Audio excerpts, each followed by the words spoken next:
Setuju nggak? Kalau Nusa Kambangan itu tempat yang terbaik kita pilihkan untuk pejabat yang korupsi. Setuju nggak? Nusa Kambangan itu satu pulau kecil di Kabupaten Cilacap yang langsung berhadapan dengan Samudra Hindia dan itu sangat terpencil. Ular cukup banyak di sana. Biasanya hari ini penjahat-penjahat kakap yang ada di sana. Untuk sampai ke sana jauh sekali. Ini yang kemudian menjadi komitmen yang mesti dilakukan.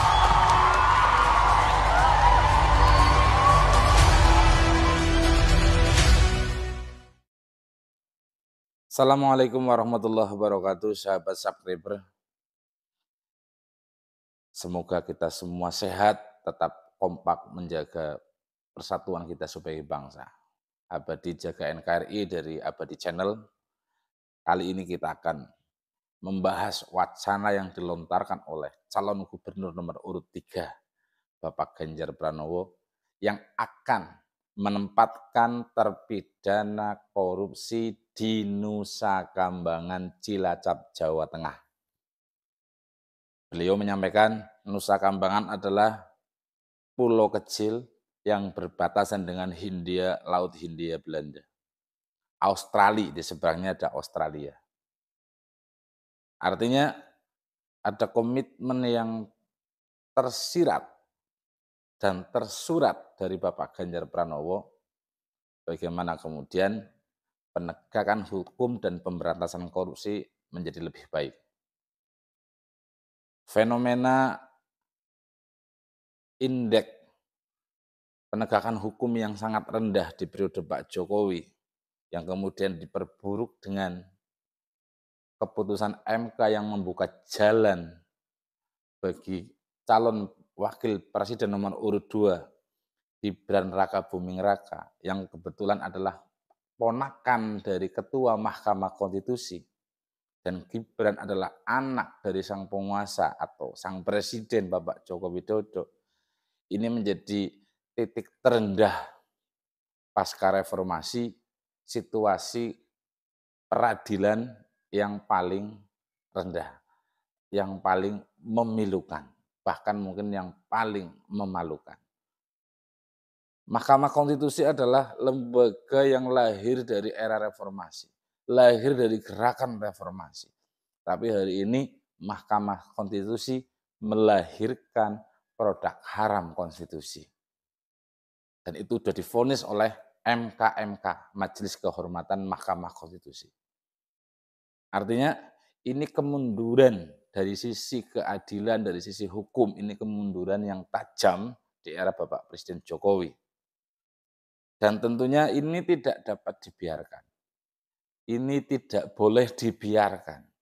Sehingga momentum 2024, momentum pemilu, momentum pemilihan presiden dan wakil presiden menjadi penting dan sangat penting untuk menentukan arah bangsa menuju 2045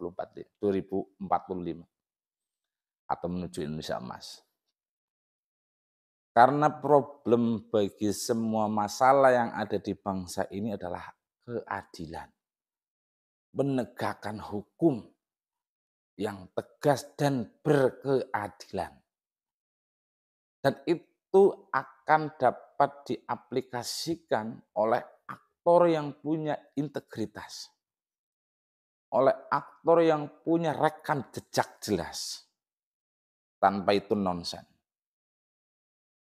Sebaik apapun perundang-undangan kita, tapi kalau kita tidak memiliki aktor yang punya komitmen besar untuk bagaimana tegaknya keadilan, bagaimana tegasnya perundang-undangan, berani mengeksekusi,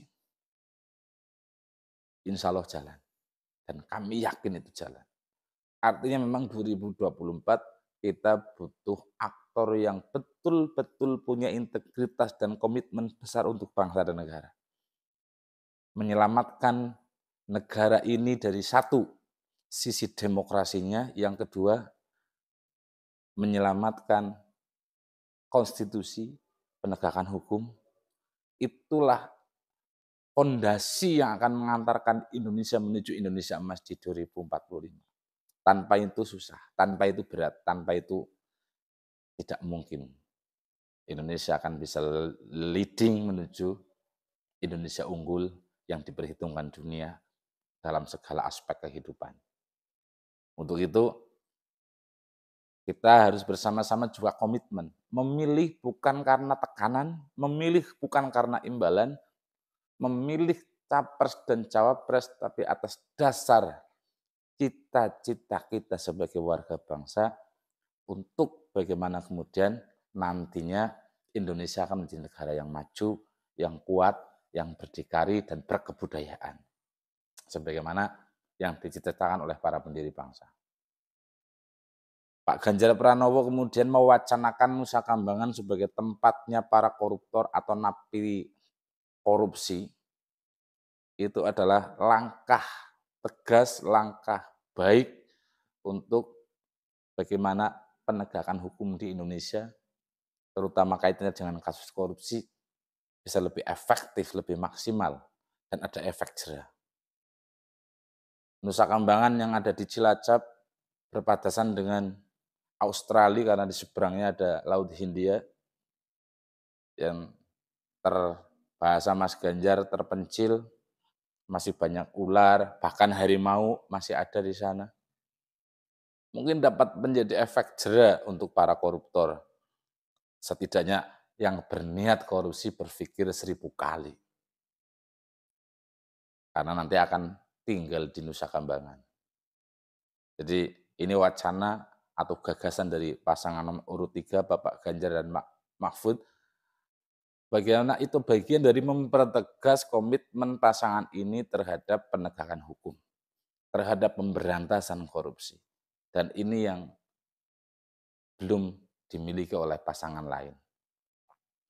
Sekali lagi, kita berdemokrasi bukan kemarin sore, tapi kita sudah lama kita bisa belajar dari berbagai momen-momen suksesi kepemimpinan baik nasional maupun lokal. Hari ini kita butuh orang-orang yang punya integritas. Integritas itu diuji oleh sejarah, bukan instan.